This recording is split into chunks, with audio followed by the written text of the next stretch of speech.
Hello and welcome to Foreign Policy Focus. This is episode 146 and I am the show's host, Kyle. Foreign Policy Focus is the podcast where I discuss current events related to foreign policy and international news and then get some analysis on those events. Foreign Policy Focus can be found at thelibertarianinstitute.org, foreignpolicyfocus.libsyn.com, and the Facebook page, The Libertarian Union. Another show on the Libertarian Union is Liberty Weekly, hosted by my friend Pat. He had me on his show Monday, yesterday, from the day I'm recording this, and I did a video interview on there. It was a live YouTube kind of interview. So if anybody wants to check that out, it was on the Syria situation and a little bit of what I'm going to be talking about on the show today. It was my first live interview and my first video interview. I feel like I got distracted by my own video quite a few times, so I don't think it was my best performance. I actually think I botched the explanation of the Syrian rebels and the armed resistance in Syria right now a little bit, so I'm definitely going to cover that on today's show and make sure I'm real clear and right about it this time. So for all of you, who want to take the time to either share that show that I was on with Pat, the Liberty Weekly show, I think that was episode 51, or this show, I'd really appreciate it. It helps the show to grow. Got a lot of, big things planned, not just for this podcast, but other things I'm doing to really try to get the information out there on foreign policy. I hope all of you are encouraged about the direction of all this.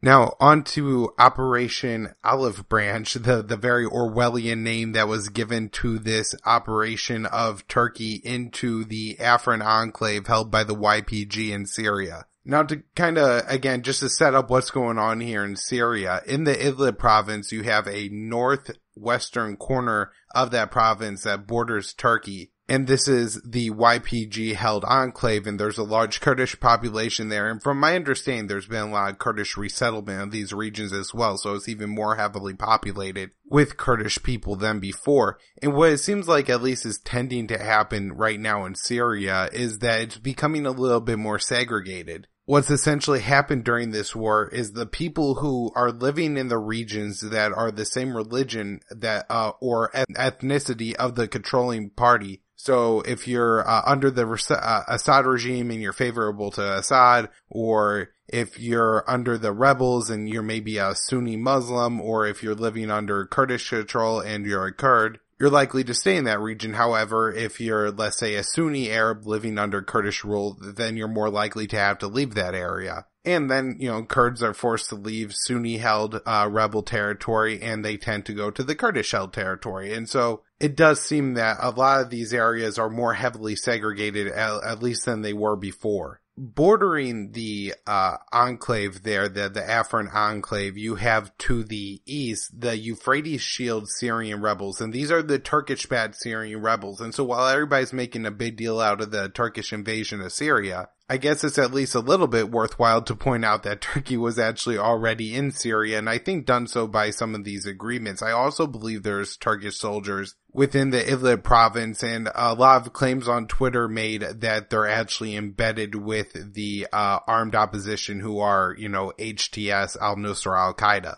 Of course, there's long evidence, really since the beginning or even before the war broke out in Syria, of the the Turkish government supporting jihadists within Syria. Now, as I've explained on the Foreign Policy Focus episode about Turkey's game in Syria, one of the biggest Turkish interest in Syria seems to be against the YPG. As much as Erdogan and the rest of the Turkish government complains about, we want Assad to go and we don't think Assad's a legitimate ruler of Syria, he does seem to be more concerned with the arming of the YPG and has threatened to attack the YPG several times in the past. I mean, this has been going on since Obama started arming the Syrian Kurds, and I'm not exactly sure when that program started. It was kind of in response, I guess, probably to Russia starting to take defense of the Syrian government and turn the tides against the Syrian rebels that were jihadists that the United States government was backing till then. So I feel pretty confident in saying since at least 2015, Turkey has been complaining about this, and the whole time Turkey's been very concerned about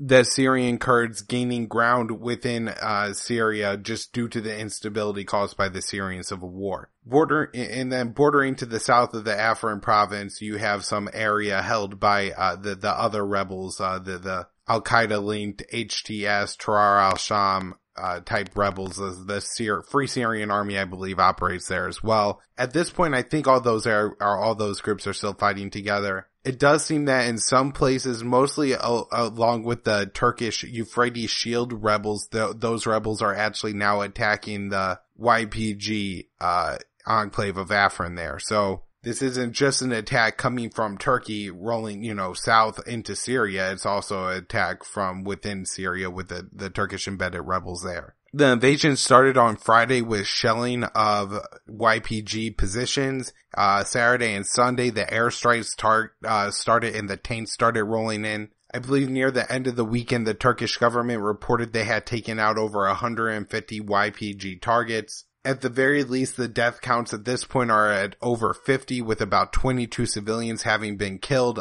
Mostly YPG forces are reported to be killed, but some Turkish soldiers, as well as Turkish-backed rebels, have been killed in the fighting as well. There are quite a few different villages within Afrin province, and I'm not sure how many Kurds live there. Some suggest, I think, up to about 200,000 at this point. But at the end of the weekend, it was reported that the Turkish government had taken a number of villages and announced their plans to move, I believe, 19 miles deep into Afrin. So I don't know if that would actually take the whole section from the Kurds, but a large portion of it. On Monday, it seemed that the Kurds were actually turning the tides a little bit and had retaken at least 2 villages from Turkey. And it looks like at this point, Turkey is holding a pretty limited number of villages in the Afrin area. Now, during this, the United States government has responded with Rex Tillerson calling on Turkey to exercise restraint. Not sure what that means. Seems to be pretty empty rhetoric. It's nothing actionable for Erdogan. It's not the United States saying, if you keep flying your planes there, we're going to launch planes from that same airbase and take you out. Of course, one of the biggest things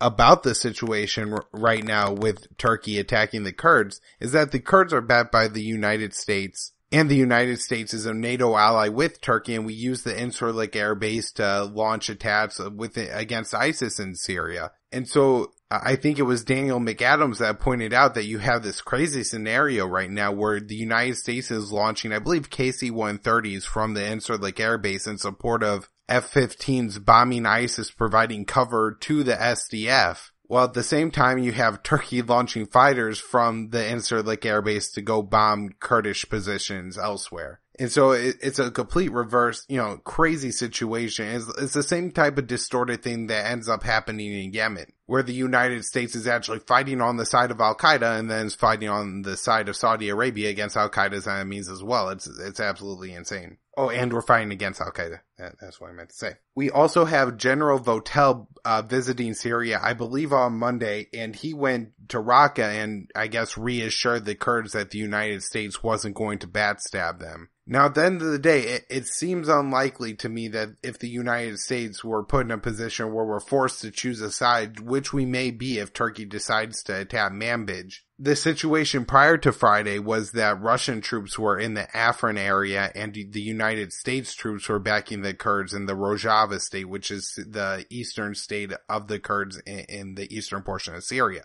And so Manbij is a town that the Turks have threatened to attack for many, many years. And there's been U.S. troops that were, driving around Manbij taking fire from, I guess Turkish-backed rebel groups threatening to attack the Kurds in that city. Now, after Russia withdrew from the Afrin area, the Kurds did reach out to Syria, but I guess they didn't offer enough for the Syrian army to go, I guess take control of the border. The Kurds weren't going to let enough Syrians go into Afrin, I guess, to actually repel an attack from Turkey, which meant the Syrian troops were really just going to be sitting ducks and nothing more than human shields. And so Turkey goes into Afrin now, and it adds at least a lot more complexity into the Syrian civil war. Like I said, I think the big tension will come at the point where Turkey has to decide whether to attack Manbij or not. If they go ahead and attack Manbij, the United States has a lot of decisions to make. If we withdraw and leave the Kurds to themselves, it seems like, they don't stand much of a chance, because you'll have the Syrian army who right now is making a lot of gains in the Idlib province because of all the action going on in Afrin. And there are some suggestions that one of the deals cut was that with Russia withdrawing from the Afrin area, Turkey would allow the Syrian government to take all the Idlib province when previous ceasefire agreements had said that if there are only moderate rebels within the Idlib area,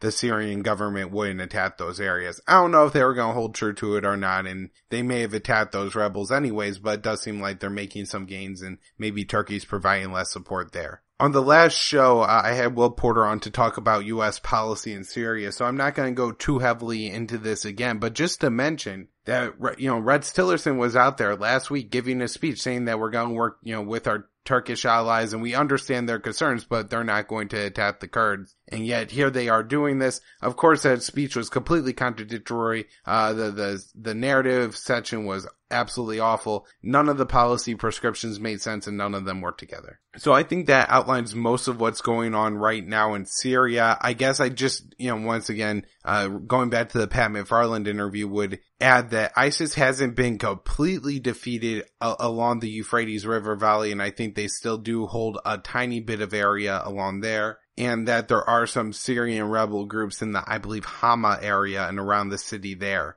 But for the most part, Assad, I think, controls close to half of his country now, and it does look like the Syrian civil war has been headed in a direction victory for Assad for a long time, and the Assad must go policy just doesn't seem like it's going to turn out at this point. And so you would hope that moving forward from a U.S. policy standpoint, that somebody in the United States would recognize this, that, okay, we now have to look at Syria, that one of the end states is going to be Assad is in control. What can we do from there to make this a better situation for the United States security? And not that I necessarily agree that there's a whole lot of U.S. security interests in Syria. But if they wanted to do that, and they started from a negotiation point that actually made sense, then maybe they could get some actual concessions coming out of the Syrian government. However, if you had this ridiculous position that Assad must go, which is never going to happen, then the United States isn't going to get anything out of the Syrian civil war. I want to talk about Vice President Pence's trip to the Middle East. He took a trip to Jerusalem and said the embassy there will be completed by the end of next year. I guess first off,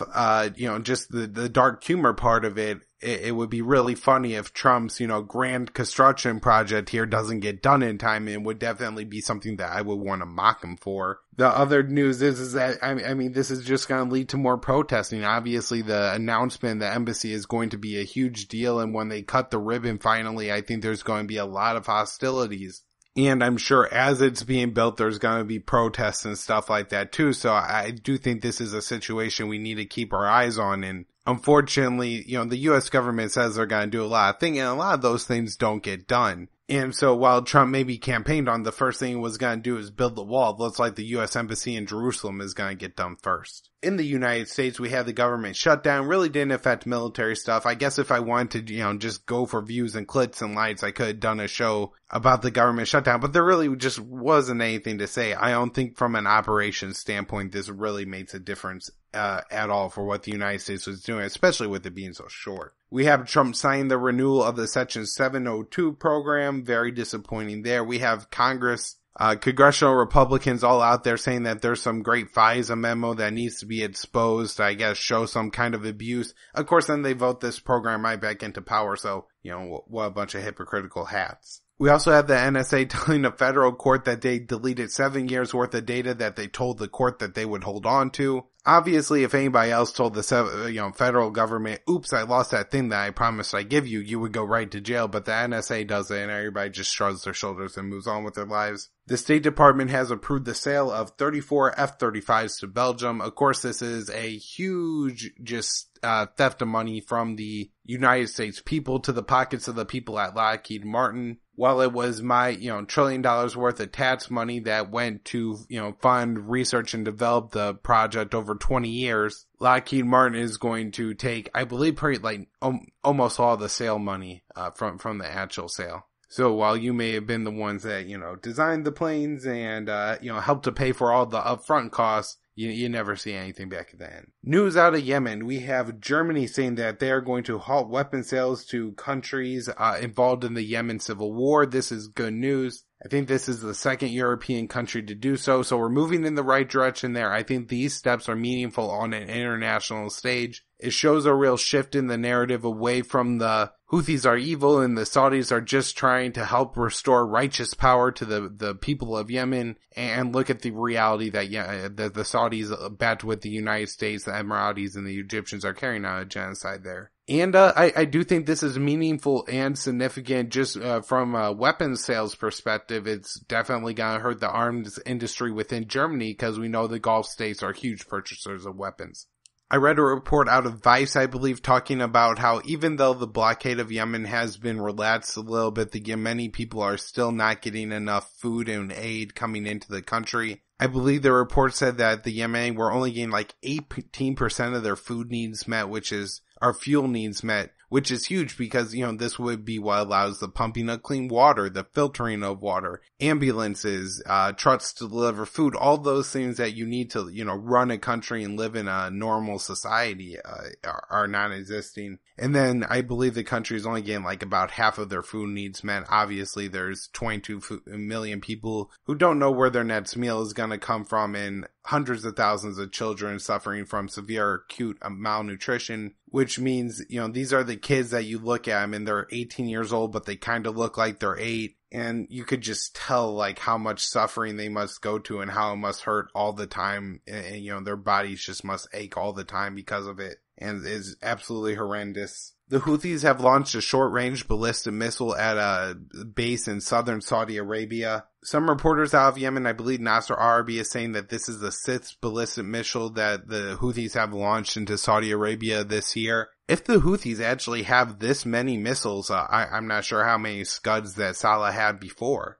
Maybe they could start to inflict enough of a toll on Saudi Arabia that Saudi Arabia has to start to look to negotiate with the Houthis instead of just starve the Yemenis to death. So I don't know what this is going to mean. Maybe it just means that Saudi Arabia ramps up their war against the Houthis in Yemen, but it does seem meaningful that the other side is hitting back a little bit more often now. The Houthis have released, I believe you pronounce his name, Hisham al-Amzmi. He is a Yemeni activist who I followed on Twitter for a long time. He disappeared, held in jail for 5 months. I believe he wasn't granted access to a lawyer or a family or, never put on trial, anything like that. But finally, it looks like he's home. They showed pictures. It looked like he was doing all right. Hopefully that's the case. He was a very important voice coming out of Yemen. He spoke English well, which I think is critical because it just always sounds more legitimate to people in the United States or in England coming from somebody speaking in their language. And then we have Saudi Arabia continuing their air war in Yemen, killing tens of people every day. We had 9, I believe, 4 children involved, killed in an airstrike in northern Yemen that was at the end of last week. So it's just an absolute devastation, and it doesn't need to be happening whatsoever. The only people really benefiting within Yemen from this war are Al-Qaeda and ISIS. It looks like there are some populations within Yemen who are getting some pretty severe repression from the Houthis. And so, nobody's better off. This isn't going well. And, it could be as easy as the United States calling it off. Trump could, call Saudi Arabia and say, hey, I'm not selling you any more weapons. You're not going to use U.S. mercenaries to repair your planes. You're not going to use United States KC-130s to refuel your planes. We're not going to help you with the blockade. You're all on your own on this, so good luck. And I don't think Saudi Arabia really has the military capabilities to keep it up, at least not for very long. So, maybe one day Donald Trump will end the war in Yemen or whoever the next president is, but hopefully it will be before every single Yemeni is killed. Anyways, foreignpolicyfocus.libsyn.com, the libertarianinstitute.org, the Facebook page is the Libertarian Union. Please share the show. iTunes and Stitcher, give me a rating and review there. You can also find me on Twitter at KYAAALE. I have a private Facebook group, Foreign Policy Focus. I try to post in there at least every day. So if you have any questions, you can always address them to me there. Thanks, everybody.